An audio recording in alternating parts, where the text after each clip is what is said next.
We are very unhappy, I am, with Russia, but we'll discuss that maybe a different day. But we're very, very unhappy with them, and we're going to be doing very severe tariffs if we don't have a deal in 50 days. Tariffs at about 100%. You'd call them secondary tariffs. You know what that means. But today we're going to talk about something else. And as you know, we've spent $350 billion approximately on this war with Russia and Ukraine, and would like to see it end. It wasn't my war, it was Biden's war. It's not my war. I'm trying to get you out of it. And we want to see it end. And I'm disappointed in President Putin because I thought we would have had a deal 2 months ago, but it doesn't seem to get there. So based on that, we're going to be doing secondary tariffs if we don't have a deal in 50 days. It's very simple. And they'll be at 100%. And that's the way it is. That can be more simple. It's just the way it is. I hope we don't have to do it. But regardless, we are going to be, we make the greatest military equipment in the world, whether it's missiles. You saw that recently in Iran, the way those planes flew in. They had every single, 14 bombs hit every target. Then you had the helicopters shoot a total of 30 bombs, 30 missiles, and they hit every single, Marco, is that right? Every single piece, every single target. And it was, I guess, on a scale of 0 to 10, they say it was about a 15.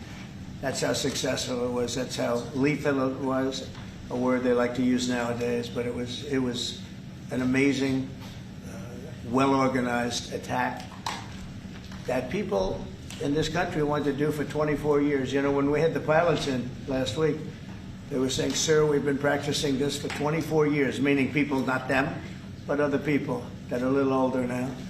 But they too, and you were the one that let us do it. But we've been practicing it 3 to 4 times a year for 22, 24 years, because they always knew they had to stop Iran from doing what they were doing, which is trying to come up with a nuclear weapon, a nuclear bomb. And we did it very successfully. And we make the best equipment, the best missiles, the best of everything. The European nations know that. And we've made a deal today, and I'm going to have Mark speak about it, but we've made a deal today where we are going to be sending them weapons and they're going to be paying for them. The United States will not be having any payment made.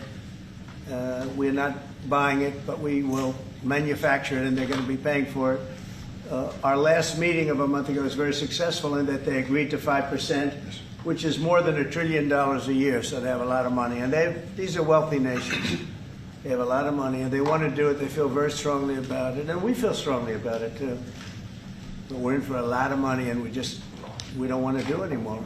And we can, but we make the best, and we're going to be sending the best to NATO, and in some cases to maybe, at Mark's suggestion, if we go to Germany, where they're going to send early on missiles, and they'll be replaced, and NATO is going to take care of it. It's going to be coordinated by NATO, and they're going to work very much with Matt Whitaker, who's right here, who's a great ambassador, and Matt's going to be coordinated. You better do a good job, Matt. I will.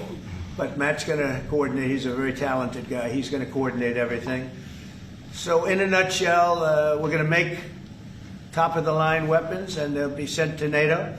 NATO may choose to have certain of them sent to other countries where we can get a little additional speed, where the country will release something and it'll be mostly in the form of a replacement. And I'd like to have Mark, and again, just a highly respected, pretty young guy, for having had the career that he's had, because he had an amazing career before going to NATO. So and we spent a lot of time together over the last couple of months.